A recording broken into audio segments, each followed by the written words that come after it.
누가 박수를 치고 싶어 하신 것 같은데 우리 하나님 앞에 영광의 박수 한번 올려드리시죠. 네.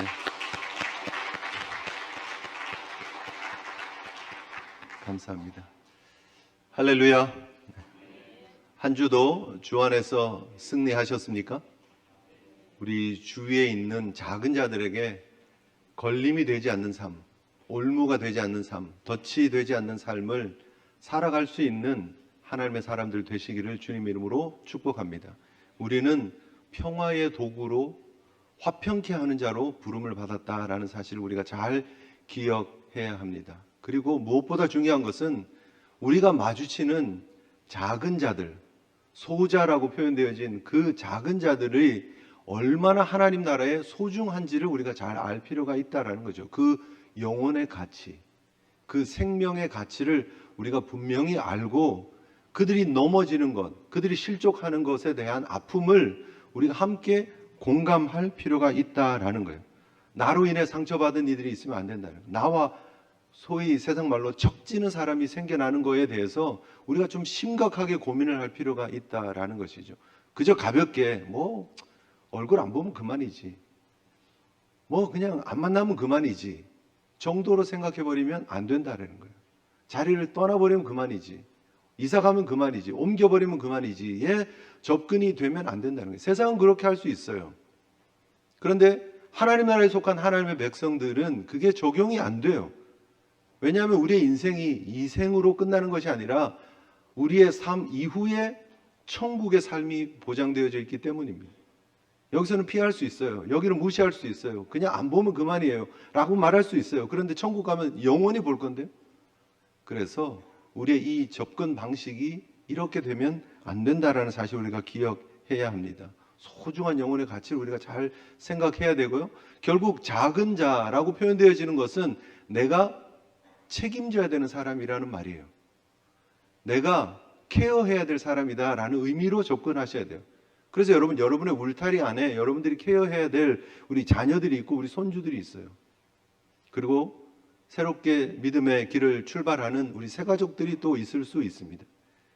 그들을 작은 자로 여긴다는 것은 깔보란 얘기가 아니라 내가 그들을 케어하고 사랑하고 위로해주고 격려해주고 용기를 줘야 되는 사람이다라고 품으셔야 된다는 거예요. 여러분이 품으셔야 한다는 거예요. 오늘 성경은 3절에 이렇게 얘기를 하고 있습니다. 너희는 스스로 조심해라.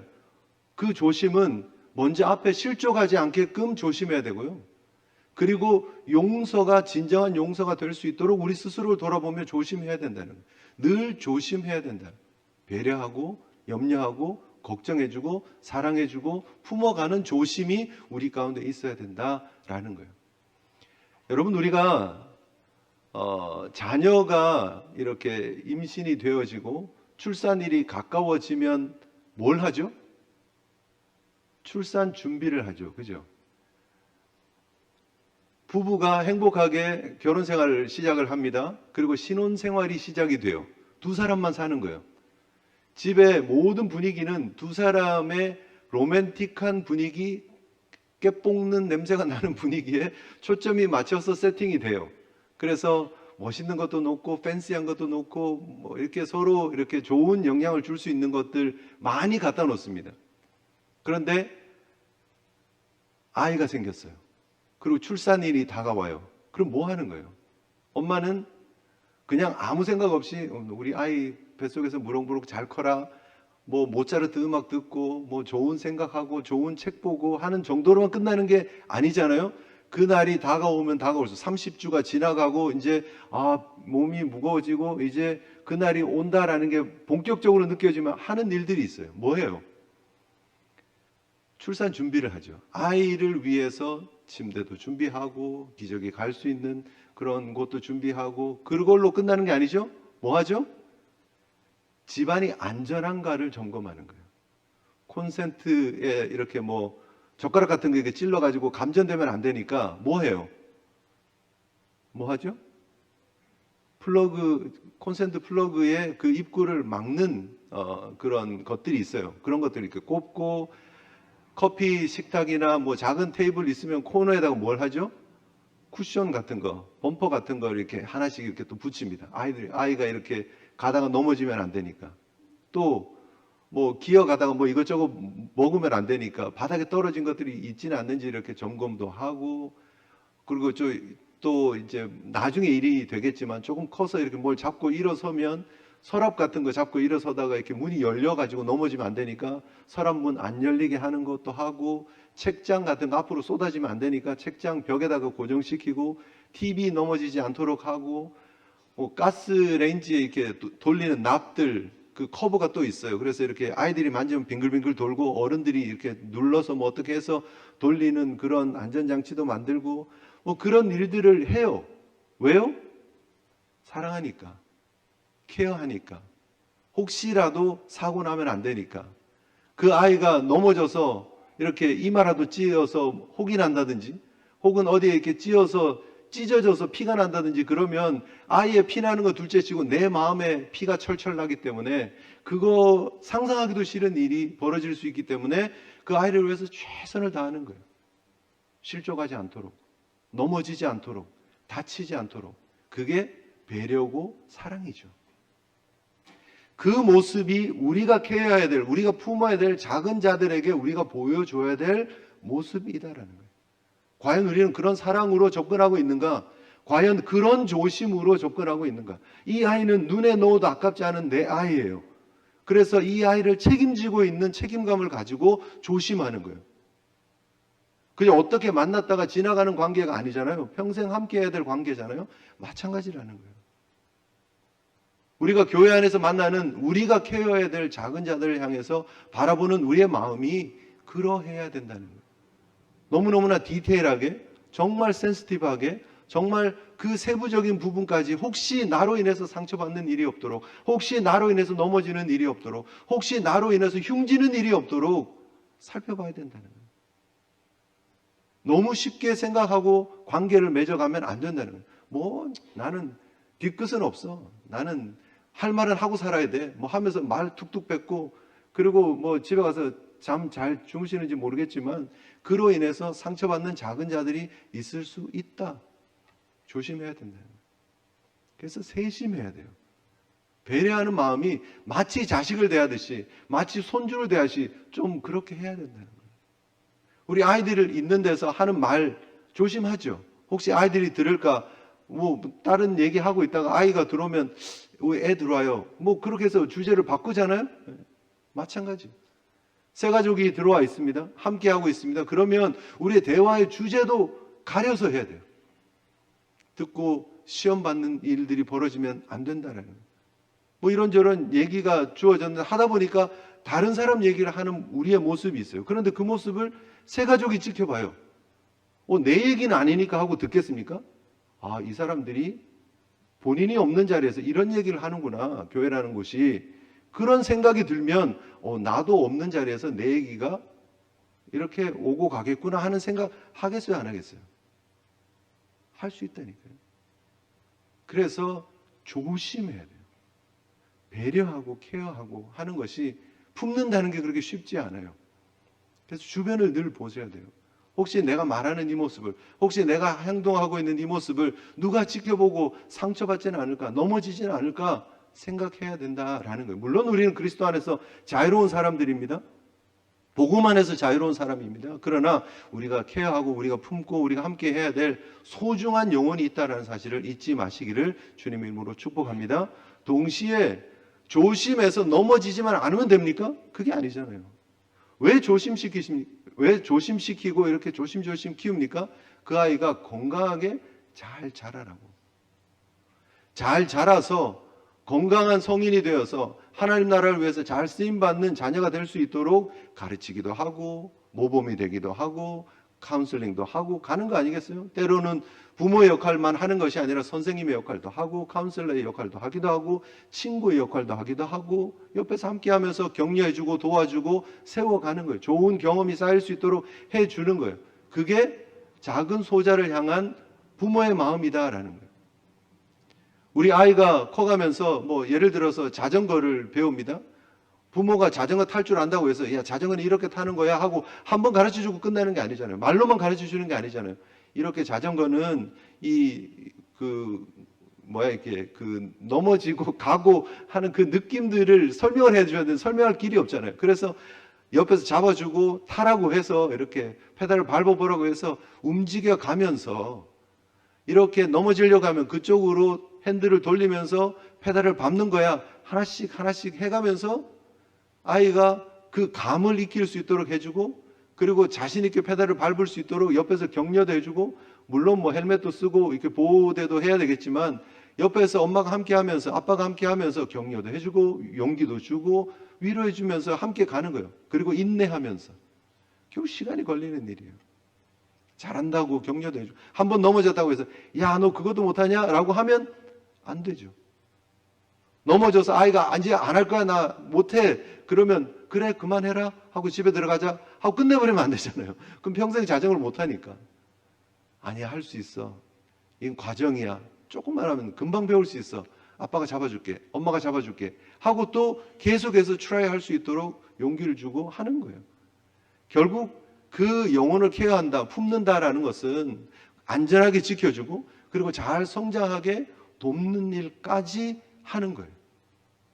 우리 교회가 그런 모습들이 있어야 된다는 거예요. 나의 모습을 보고 용기를 얻을 수 있도록, 나의 존재가 위로가 될 수 있도록, 그들이 그리스도 안에서 잘 성장해 나가는 모습을 함께 보며 옆에서 잡아주고 함께 격려해주고 또 때로는 기다려주고 할 수 있는 그런 모습들이 필요하다. 그것이 조심조심 한 영혼을 바라보는 자세와 모습이 되어져야 된다라는 사실을 여러분 잊지 않아 주시면 좋겠습니다. 특별히 우리 제1공동체 안에 누구라도 나로 인해서 또 우리 관계를 통해서 상처받는 이들이 없도록 여러분 센시티브하게 배려하시고 기다려주시고 용기 주시고 격려해 주시고 함께 갈 수 있는 믿음의 공동체가 되시기를 주님 이름으로 축복합니다. 그리고 이제 오늘 우리가 3절 4절에 나오는 용서에 대한 부분을 우리가 함께 살펴보려고 합니다. 결코 쉽지 않습니다. 우리가 다 그런 경험들이 있잖아요. 인간관계 때문에 우리가 상처받기도 하고 우리가 용서를 빌어야 될 때도 있고 또 용서를 해줘야 될 때도 있고, 그런데 말은 당위적으로 굉장히 쉽습니다. 용서해주고 또 용서받는 삶을 살아가야 되고 뭐 당연해요. 그리고 교회 안에서 우리는 용서를 많이 들었고 또 우리가 용서받았다는 것까지도 우리가 잘 알고 있습니다. 그런데 문제는 그 용서를 적용해 나가는 것이 쉽지 않다는 거예요. C.S. 루이스는 이렇게 얘기를 합니다. 모든 사람이 용서를 좋은 것이라 말한다. 그러나 막상 용서할 일이 생기면 그만큼 어려운 것도 없다 그랬어요. 왜 어렵습니까? 왜 어려울까요? 용서에 대한 정의가 각각 다 다르기 때문에 어려운 거예요. 여러분, 어떤 사람에게는 용서가 굉장히 쉽습니다. 모든 일들을 그냥 가볍게 생각하는 사람들이 있어요. 그냥 지나가는 일이야, 벌어진 일이야. 그리고 생각 안 하고 편하게 자는 사람들도 있어요. 그런 일이 있었나? 한 주 정도 지나면 아무 생각 없이 그냥 살아가는 사람들이 있어요. 혹시 그 일의 당사자는 밤잠 못 자고 있다가 한 달 지나가지고 와서 내가 그때 이런 말실수를 했는데 정말 미안해요 라고 얘기하면 그 사람은 그랬어? 난 생각도 안 나는데 괜찮아, 살다 보면 그럴 수도 있지 하고 넘어가면서 용서를 해버리는 사람도 있어요. 아무 일도 아닌 것처럼. 물론 이제 그 일이 가벼웠으니까 그럴 일이 가능할 수도 있겠죠. 그런데 또 어떤 사람은 어떻습니까? 다른 사람들은 이 용서하러 가는 것도 힘들고 용서를 하는 자체가 너무 힘들어요. 왜요? 용서는 대가가 치러져야 된다라고 믿는 사람들이 있어요. 그 대가에 대한 개념이 있기 때문에, 그래서 그것이 해소되어지지 않으면 용서가 안 되는 사람들이 있어요. 우리가 용서 얘기하면 밀양 얘기를 안 할 수는 없죠. 2007년에 나온 영화, 그 주인공이 어떻습니까? 아들이 납치를 당해요. 그리고 아들이 죽어요. 하늘이 무너지고 더 이상 살아갈 용기가 없는 비참한 상황 속으로 내던져집니다. 그러다가 그 여주인공 전도연 씨가 교회라고 하는 곳에 발을 딛기 시작합니다. 그리고 그 교회 공동체로부터 위로를 얻습니다. 그리고 살아갈 힘을 얻어요. 하나님의 은혜라는 것도 어렴풋이 깨닫기 시작합니다. 그리고 삶이 바뀌어가기 시작해요.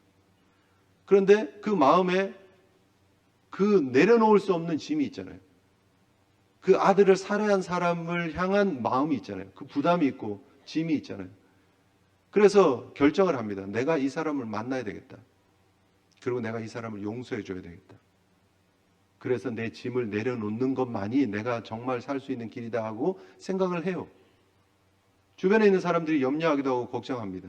좋은 생각인 것 같기는 한데 여러 가지 어려운 일이 있을 것을 알고 이런저런 얘기를 많이 해주지만 또 말리기도 하지만 그러나 결심을 굳히고 그 사람이 갇혀 있는 교도소를 갑니다.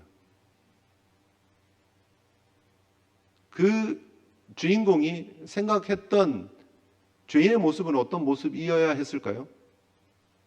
통상 우리가 생각하고 있는 죄인의 모습은 어떤 모습일까요?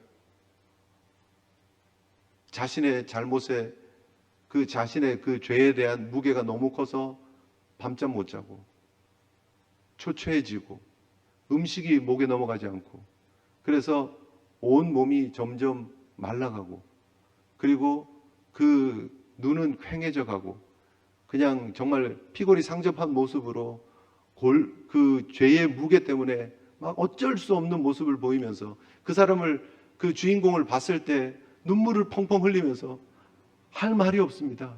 나의 죄를 생각만 하면 나는 살아갈 이유가 없는 사람입니다. 혹시 가능하시면 저를 용서해 주시면 좋겠습니다. 이런 모습을 기대하고 왔을 거 아니에요. 그런데 그 주인공 앞에 나타난 그 범죄자의 모습, 수감되어져 있는 그 사람의 모습은 어떤 모습이었죠? 너무나 평온한 모습이에요. 밥 잘 먹고 잠 잘 자고 오히려 얼굴에 그냥 빛이 나는 그런 모습. 근데 더 정말 막 이렇게 피가 거꾸로 돋는 그런 상황이 벌어지죠. 그 사람의 입에서, 그 범인의 입에서 우리 하나님 아버지라는 말이 나오는 거예요. 그리고 그 하나님께서 날 용서해 주셔서 나는 평안합니다 라고 얘기를 하는 그 모습에 그 여자 주인공은 완전히 무너져 버리죠. 그리고 정말 하나님을 향한 그런 반항의 마음들이 막 표출되어지는 모습들이 영화에 나옵니다. 여러분, 결국 그 범죄자가 말하는 용서의 개념이 잘못되었죠. 분명히 내가 잘못한 잘못의 대상자가 있어요. 그로 인해서 생명이 정말 아이가 죽었어요. 그리고 그로 인해서 살아있으나 살아있다 말할 수 없는 한 여인이 있어요. 그 앞에서 진심으로 용서를 구하는 모습은 전혀 없이 하나님의 은혜를 깨달았고 하나님께서 날 용서해 주시는 그런 감정이 들어서 난 용서받았습니다. 나는 이후로 괜찮습니다를 그 피해자 앞에서 생각 없이 내뱉는 그 용서가 정말 바른 용서의 모습일까 하는 거예요. 굉장히 잘못된 접근이죠. 내가 잘못을 했으면 그 잘못을 한 사람을 찾아가서 용서를 구하고 내 삶을 다 걸고 그분에게 용서를 구하는 모습들이 맞는 모습이에요, 사실. 물론 하나님의 회복의 관계 중요합니다. 그게 우선되어야 하는 건 맞습니다. 하나님이 그런 용서를, 나를 용서해 주셨다는 그런 확신이 있다면 그러면 그 다음에 그 피해자를 향해서 편지도 쓰고 마음도 표현하고 그리고 갚을 길 없지만 회복시킬 길은 없지만 가능하면 계속해서 용서를 구하는 자세로 나아가는 모습들이 필요하다라는 거예요. 동시에 또 잘못되어진 용서의 개념이 뭐냐면 이제 그 여자 주인공의 입장이죠. 여자 주인공이 생각하는 용서는 뭐예요? 내가 하는 거예요. 내가 최종 결정을 하는 거예요. 내가 피해자니까 당연히 그렇게 할 자격이 있는 거예요. 그런데 그 기준이 굉장히 애매모호하죠. 주관적이죠. 얼만큼 잠을 안 자고 고통해야지 용서해 줄 수 있는 기준에 통과하는 겁니까? 그렇게 말하기가 굉장히 쉽지 않다는 거예요. 이 사람을 찾아가서 만났는데 이 사람이 어느 정도 피골이 상접하고 사람 꼴이 아니네 할 정도가 어느 정도라고 우리가 결정을 할 수 있느냐는 거예요. 굉장히 어려운 문제죠. 이 사람이 어느 정도 펑펑 눈물을 흘리면서 용서를 구하는 것이 내 마음에 흡족한 조건이 되고 그래 내가 용서해 주겠다라고 결정할 수 있는 근거가 되느냐는 거예요. 굉장히 주관적이라는 거예요. 그래서 용서라고 하는 개념 자체가 여자 주인공이 생각하고 있는 용서의 개념도 사실은 바른 접근이 아니라는 거예요. 교회에 다녔고 하나님께서 나에게 은혜를 주셨고 하나님께서 나에게 용서하라고 하는 그 말씀 앞에 순종하기 위해서 간 것까지는 다 좋은데 처음 출발부터 용서에 대한 개념이 내가 하는 거예요. 내가 하는 거예요. 물론 나도 하기는 해야죠. 그런데 그게 출발점부터 좀 문제 있는 출발이 된다는 거예요. 왜냐하면 여러분 잘 생각해 보세요. 내가 용서의 기준이 되어져 버리면 결국 내가 용서를 하면 내가 어떤 사람이 되는 거예요? 굉장히 괜찮은 사람이 됩니다. 굉장히 여유로운 사람, 굉장히 착한 사람, 그죠? 너그러운 사람, 품어주는 사람. 그래서 결국은 내가 하는 용서가 남는 게 뭐냐면 내가 남는 거예요. 그게 문제죠. 여러분, 제가 오늘 용서라고 하는 주제를 가지고 여러분들에게 당위적인 설교로만 할 수는 없다라는 거예요. 용서해야 됩니다.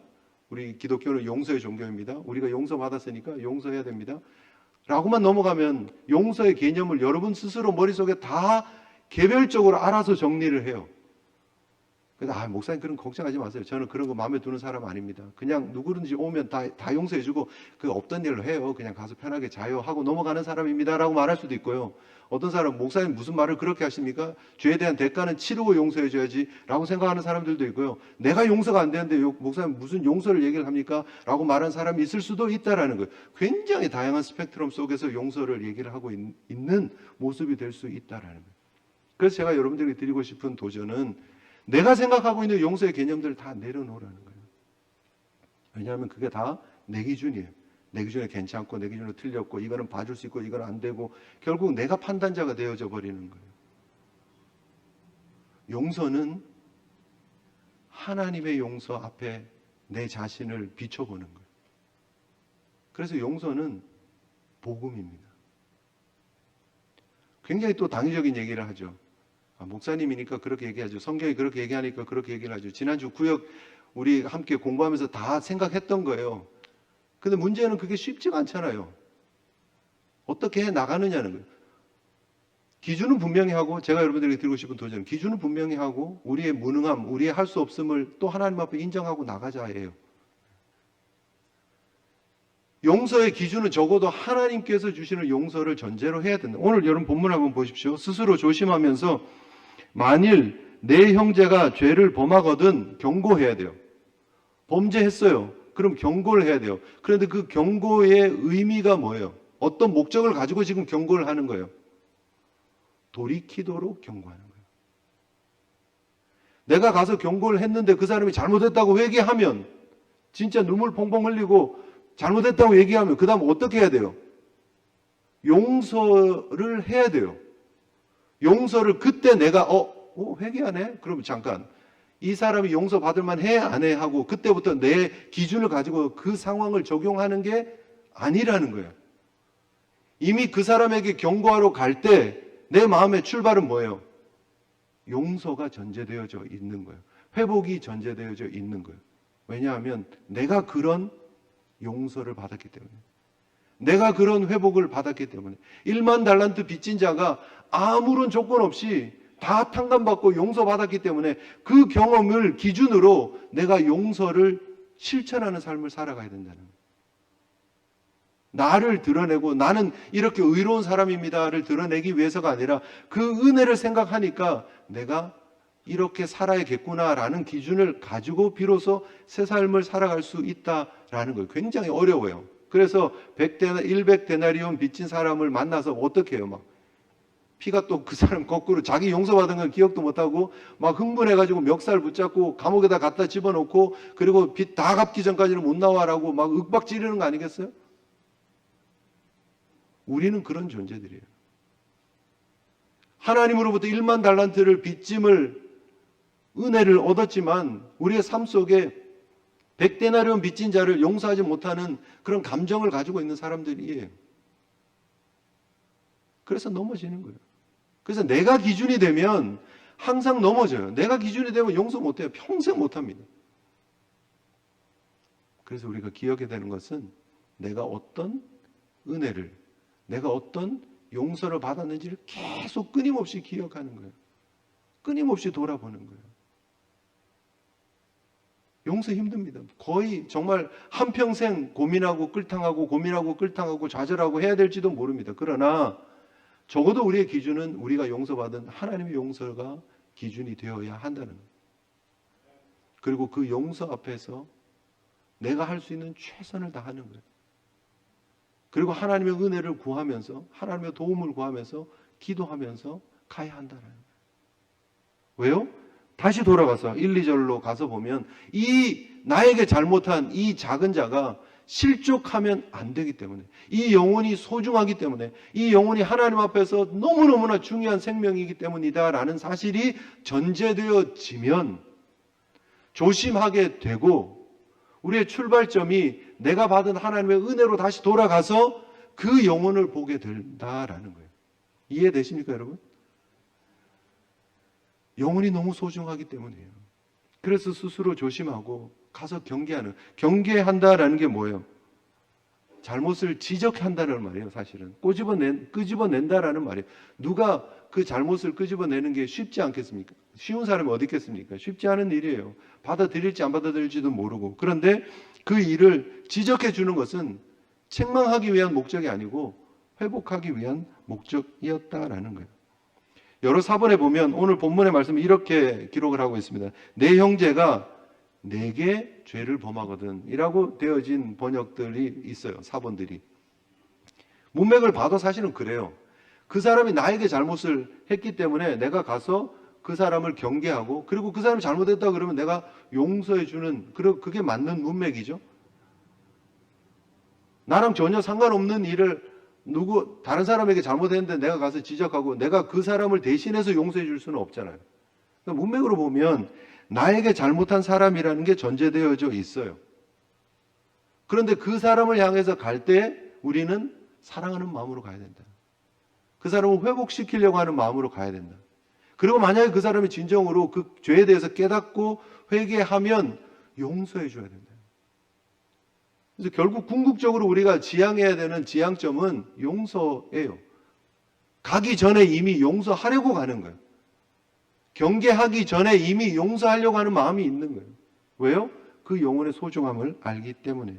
그래서 마틴 로이드 존스 목사님이 이렇게 얘기를 합니다. 진정한 사랑은 상대방이 하나님 앞에서 거룩한 삶을 살도록 도와주는 것입니다. 그 사람이 하나님 앞에 서는 시간이 될 수 있도록 죄를 지적해 주는 거예요.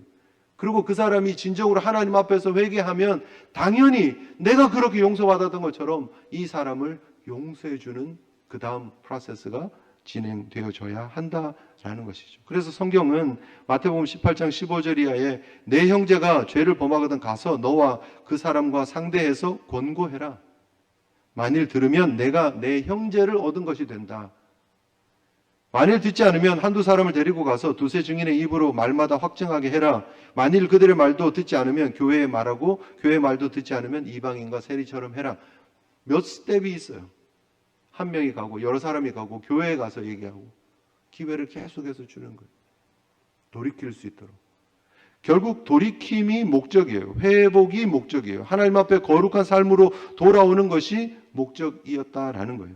사랑 없는 책망은 독이 되고 은혜 없는 용서는 가짜 평화다라고 얘기를 합니다. 결국 하나님의 은혜가 그 속에 들어가야, 하나님 앞에 서는 시간이 있어야 회복되어질 수 있다라는 사실을 우리가 잘 기억해야 합니다. 여러분, 그래서 1대1로 할 때 우리의 경계하는 모습들이 굉장히 중요해요.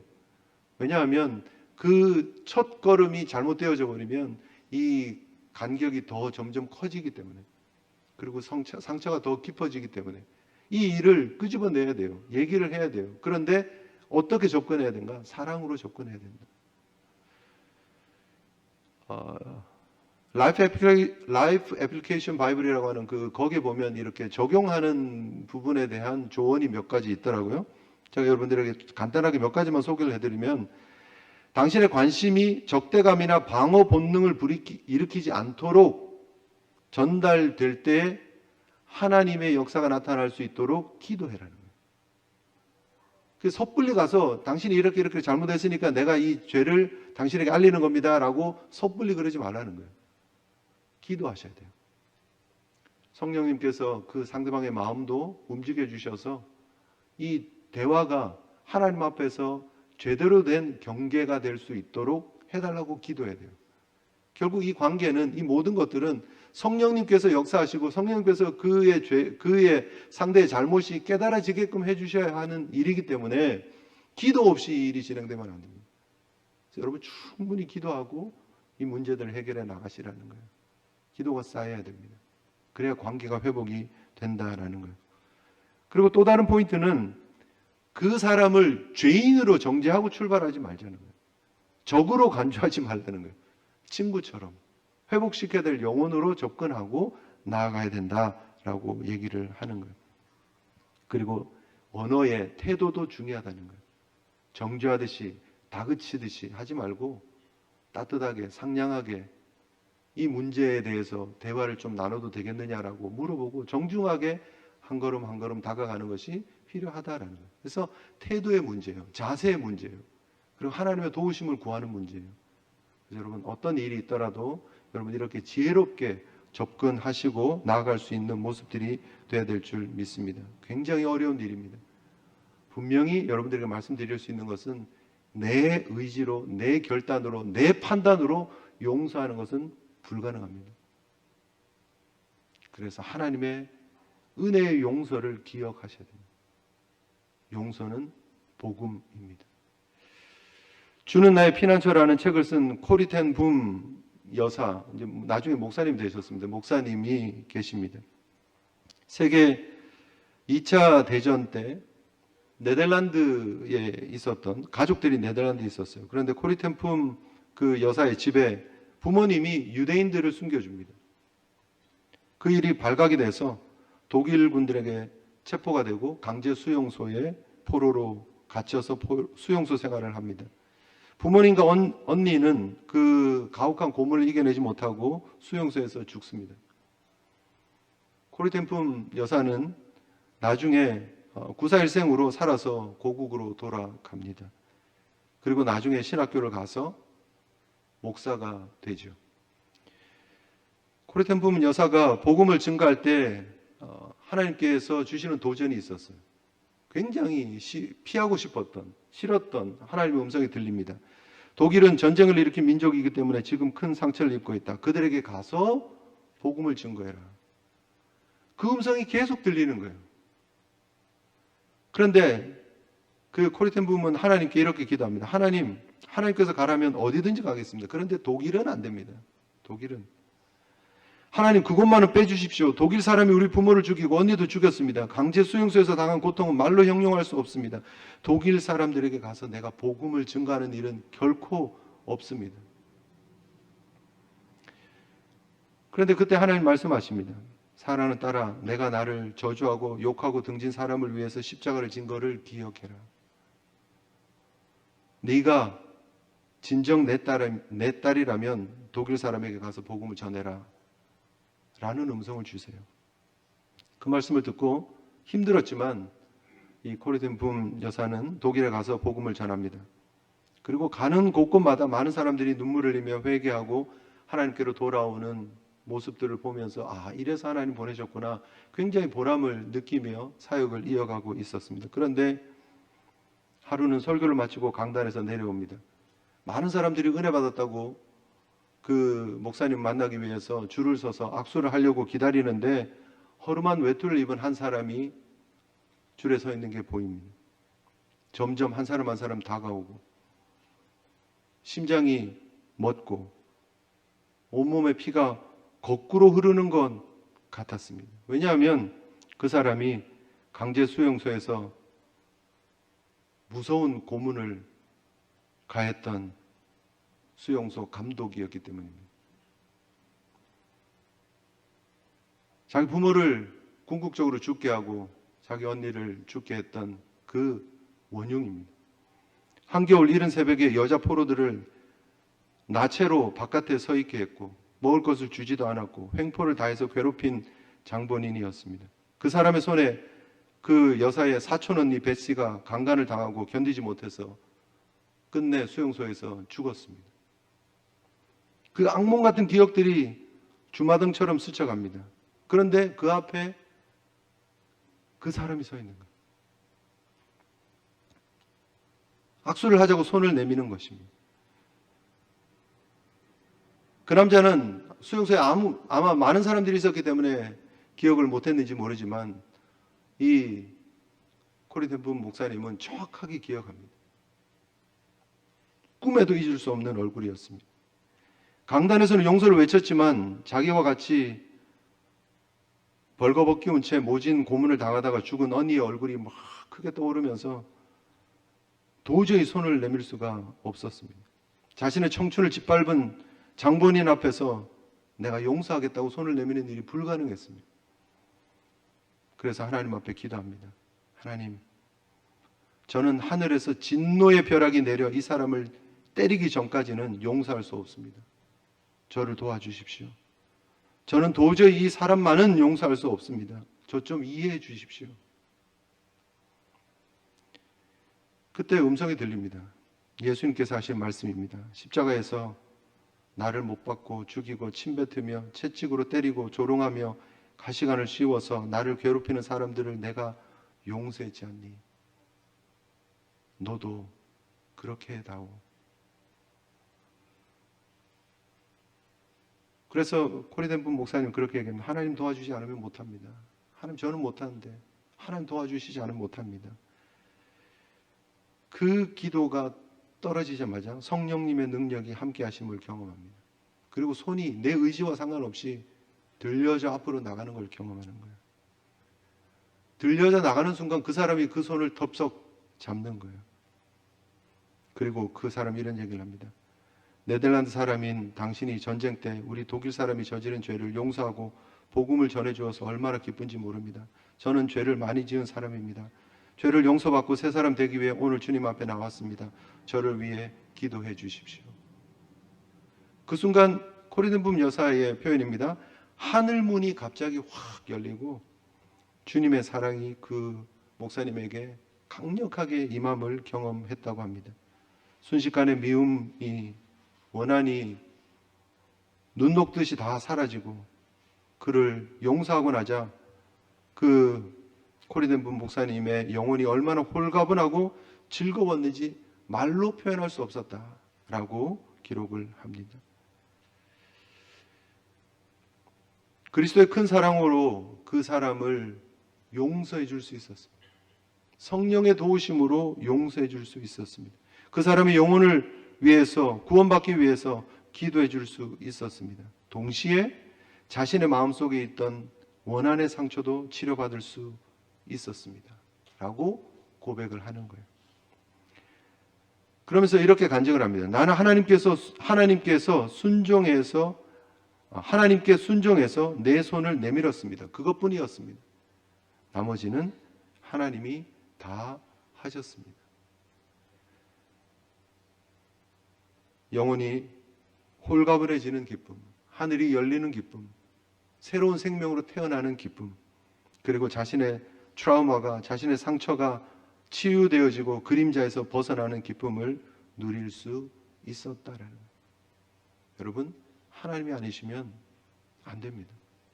하나님의 은혜 아니면 안 됩니다. 복음의 은혜 아니면 안 됩니다. 우리의 의지와 결단으로 안 됩니다. 하나님의 은혜 앞으로 다시 돌아갈 수 있는 그 하나님의 은혜 앞에 우리가 얼마나 참 엄청난 은혜를 받은 사람임을 늘 기억하시기만 하면 돼요. 제가 여러분들에게 드리는 도전입니다. 아직도 용서가 안 되는 사람이 있습니까? 아직도 이해가 되지 않는 사람이 있습니까? 아직도 그것 때문에 밤잠 못 자고 있는 사람이 있습니까? 굉장히 어렵고 힘들어서 지금 당장 안 되는 상황이 계속 이어지고 있을 수 있습니다. 여러분들에게 드리고 싶은 도전은 내 그 모습, 그 상처, 그 아픔 그대로 하나님 앞에 나아가서 내가 받은 용서, 내가 받은 은혜를 기억만 해 주십시오. 돌아만 봐 주십시오. 생각만 해 주십시오. 그리고 그 십자가 앞에서 내 상처가 어떻게 회복되어졌고 어떻게 흉도 없이 깨끗하게 회복되어졌는지를 다시 한번 쳐다볼 수 있는 저와 여러분들이 되었으면 좋겠습니다. 그 다음은 성령님이 하실 거예요. 그 다음은 하나님이 하실 거예요. 거부하지 마시고 순종하시고 나아가시기만 하면 하나님이 주시는 진정한 기쁨과 평화를 맛보게 되는 줄 믿습니다. 다시 한번 여러분 기준을 분명히 하시고, 힘들어요, 어려워요, 안 돼요, 어떻게 해요, 사실. 그러나 하나님께서 나에게 해주신 그 은혜와 사랑을 계속 깊이 묵상하시고, 그 하나님의 용서, 그 용서가 복음이었다는 사실 다시 한번 기억하시고 하나님 앞에 설 수 있는 저와 여러분들 되었으면 좋겠습니다. 우리 받은 말씀 생각하시면서요, 우리 함께 기도하는 시간 가졌으면 좋겠습니다. 지난주 우리 불렀던 찬양인데요, 아버지의 마음, 하나님 아버지의 마음, 우리 함께 찬양하시면서요, 우리 기도하는 시간 가졌으면 좋겠습니다.